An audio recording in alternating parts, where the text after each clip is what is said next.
Hey everybody, welcome to another episode of the Lunch Table Podcast. For this episode, me and Akram will be reviewing episode 3 of Secret Invasion. You f***ed it up.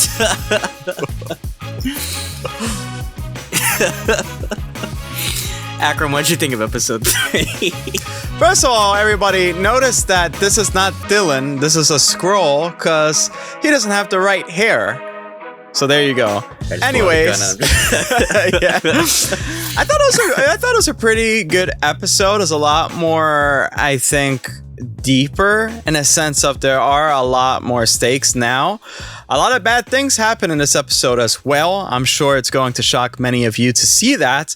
Gravik is an all-time badass along with Talos. I feel like these two, I want to see them in a boxing ring. But yeah, let me get your thoughts. Yeah, well, I love Ben Mendelsohn, man. It's great to see him as a heroic character for once, because I feel like he's so typecasted as like villains. But here, I mean, even though he's like a hero, like a heroic person, he still has like this gall about him, like don't fuck with him, right? Yeah, I loved him in this episode, and it feels like Nick Fury now is kind of like in the backseat a lot. I don't know, it's just something about him. It's like I know they're trying to bring him down a bit from what he was because he's a bit older now, but I feel like, I don't know, I think Talos shined more in this episode, to be honest with you. But nonetheless, I thought it was a great episode. You know, like you said, the stakes are there. Gravik has these bigger plans, and what we mentioned in the last episode with perhaps seeing the Super Skrulls is not so far off as we see. So I think it'll be really cool to see like what they do with that. I mean, granted, it's not going to be as big as it was in the comics, because I feel like this is a limited series and it's very condensed. So we're probably not going to get like any Avengers or anybody bigger than Nick Fury in this series. But what do you expect we'll see? I think we're going to see War Machine come eventually at one point. Ooh. Yeah, I think so. And I think we've seen from the trailer, there are action scenes that implicate that a Super Skrull. Gravik is a Super Skrull in the trailer. I mean, you guys, that's not a spoiler. You guys seen that. So I got a feeling that War Machine is probably going to fight Gravik at some point. Yeah. Now, there's a theory that roadie that we saw might be a Skrull. Mm-hmm. Do you believe that could be like a possibility? It honestly would be such a surprise to me. I mean, you could kind of see it, but then again, like, I would be so shocked because I'm like, damn, these Skrulls are really good. You know, to infiltrate that deep and to actually get to that position to talk to those people there, that's crazy. And it does change the MCU. But again, I talked about this before. I feel like that's going to be such a cheap way to make twists and turns in the MCU. Like, oh, it was a Skrull all this time.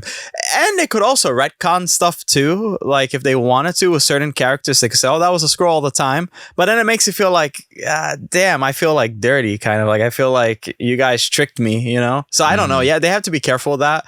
But yeah, for sure, maybe Rhodey escapes or something, or maybe he's not. Maybe, I don't know. And I wonder if we're going to see Riri Williams too, because I know they have like a movie, right? So I wonder if this show's going to tie into Armor Wars at all. Yeah, I wonder like how, well, they said there's like over 1 million Skrulls in the planet. I wonder like how deep did they really infiltrate? Or like, are there some in like Wakanda that we don't know about, or like other parts of the world, you know, that are like obviously United States. I don't even know what the fuck's going on with S.H.I.E.L.D. right now, but yeah, it seems like S.H.I.E.L.D. I forgot about that. S.H.I.E.L.D. Yeah, what the fuck is up with S.H.I.E.L.D.? Well, it's Saber, I guess. And who's running Saber now that Fury's like not there, right? The Kevin Feige robot from She-Hulk. There you go. It was budget cuts. They had to make it right. Yeah, Gaia also was, it seems like now this episode confirmed that she was pretty much like a double agent. So she was kind of, you know, working for her father all this time. It's funny too, because like Gaia also in Greek means earth. So I think it's just ironic that like Talos like named her after, like, you know, because that's how much he like sympathized, or, you know, with humanity. And I loved him in this episode too, man. It's just like, I feel like it's such a one-sided relationship between him and Fury, because they had this conversation where like Fury was talking shit, like, oh, I have to clean your messes up a lot. But, you know, give credit where credit's due. Like the Skrulls Nick Fury is a good agent, but the Skrulls did kind of make it easier for him to get a lot of like information all those years, right? Because they basically infiltrated the whole world, right? And I love with what Talos said. He's like, I'm not with Gravik because I'm with you, right? So he's such a loyal wingman. Yeah, absolutely. But sometimes when they show these types of characters have a big moment in the lights, they also show their downfall. This is not really a spoiler. I'm just guessing that something is going to happen with Talos. I doubt that Gravik will stay in the picture too. I worry about this, seasons. Okay, so Gravik is kind of like Killmonger. Let's make that comparison, right? But I'd say kind of this more secretive Killmonger and like a spy. But then he ends up being like the Hulk probably later on. So it's a big change. I worry that he's going to be one note by the end and it'll have pacing issues. And I also worry what's going to happen to Talos. I have a feeling that Gaia is going to perhaps work like in Saber at some point or something like that as well. I could see that. And Emilia Clarke as well as a big name. So I have my worries though with this show. I think so far the show has a great tone. I love seeing this type of tone, and it's also far more mature than other things we've seen in MCU. I mean, as we saw with Guardians of the Galaxy Volume 3, a lot of stuff happened there that was really, really serious and sort of, really ugly to look at some scenes. I'm not going to spoil that either. But so that's just my 2 cents. Yeah, I like it because it feels like there's like this subtle political nuance to this show. Like we were talking earlier, I feel like this has like bigger connotations to our own world, with, how we deal with, conflict and resources a lot. Like the Skrulls and the humans, like they share similarities, but like they're also very different, of course, obviously. But, they both just want a home. Right. And, unfortunately, the Skrulls have no choice because I feel like Nick Fury kind of like fucked them over a bit. Because he just kind of like dipped and said like, well, screw you guys, do whatever you want. So I mean, yeah, it's fucked up what Gravik's doing, but at the same time, it's like I feel like I understand where he's coming from. It feels a lot more relatable than what was that other group with Carly in a one people, one whatever. One world, one people. I thought that was stupid. Flag smashers or whatever. Right? Yeah. I mean, at least with the Skrulls, they're just trying to find another world, right? Right.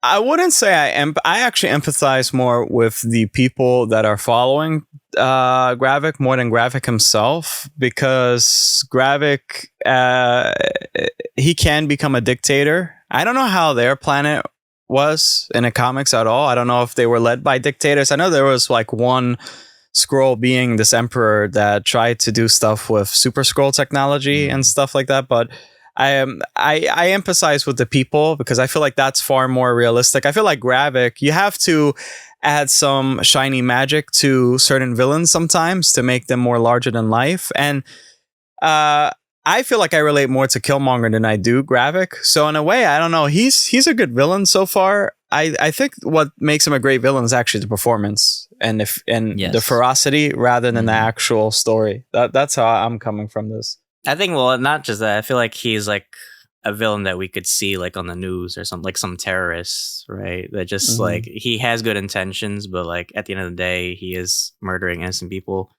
Like I feel like this whole Shadow War has it feels like this like Israel-Palestine like mentality or conflict. It's like we deserve this home, so we're gonna take it away from these people, right?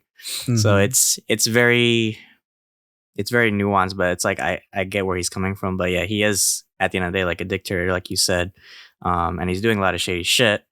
And I feel like Talos would be the better leader, but unfortunately, like everybody sees him as kind of weak because he's kind of like kissing up to Fury a bit, and Fury kind of like fucked him over. So it's like you can't really trust Fury either.